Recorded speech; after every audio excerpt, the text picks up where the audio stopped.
Next, we are going to talk about the settings in the WordPress admin panel. Now, there are different options in here, but we are going to talk about the main ones, what they are. We'll start with the general settings. You can just go to settings, click on general, and you'll be able to see your details about your website. Now, here there are few important settings that you need to take care of. Number one, you can manage the website name from here, the website title from here. Like currently it shows as my first website. However, I can just change it to something else, like my e-commerce website, my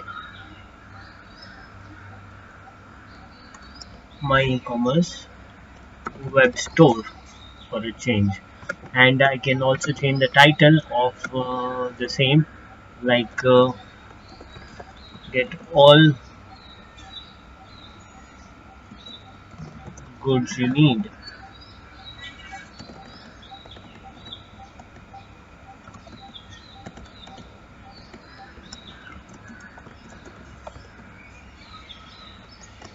Hmm. Next, there is the WordPress address URL and the site address URL. Now, ideally, we do not want to play around with these settings here. The URL, it has to be the same that you can see in here. Administrative email address, you always have an option to change it from here. So let's say if you are making a website for a client, you can easily go there and save this thing. However, they will send a confirmation email on this email address, and you need to confirm it's a valid email address or not. Next is membership. Anyone can register. You can have this option on if you want people to register on your website, and they can just do that if you've enabled this.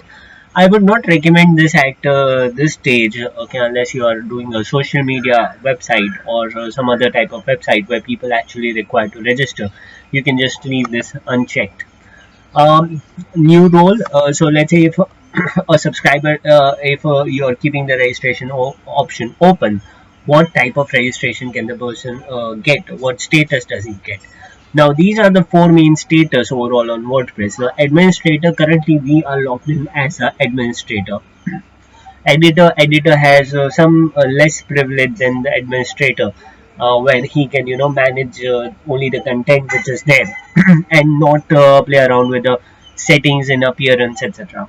Author, again, he is more like writing blog articles, etc. And similarly contributor and subscriber. We'll talk more about these when we are looking into the users and how the user roles are defined, etc.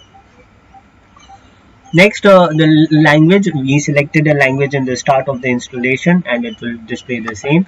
We can change it any point in time if you want to.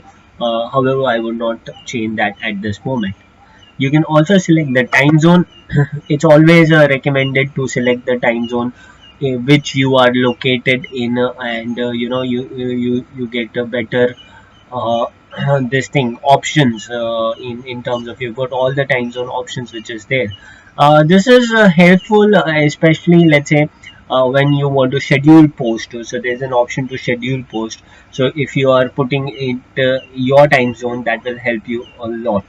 Like currently, if you see the time in here is 13. However, the time zone that is set here, the time is like 4:40.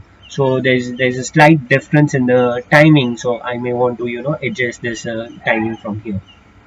The date formats, again, this is totally on your preference. What kind of a date preference are you looking at? Time format, again, what kind of preference you're looking at, you can adjust it here.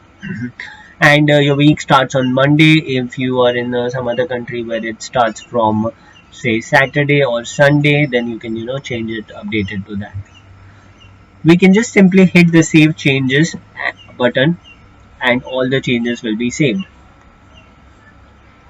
One thing to note here is this address is used for admin purposes. This of the admin is there's a pending change. So it's saying that there's a change which is pending, and this is mainly I need to activate. I need to confirm the email ID utpal@socialmarket.com to make sure that the email ID gets updated in there. So I just cancel it for the moment, as I do not wish to update the admin email ID. So that's it when it comes to general setting. It's highly recommended that you can change the website name and the taglines as per your wish from here, and also the time zone as mentioned earlier.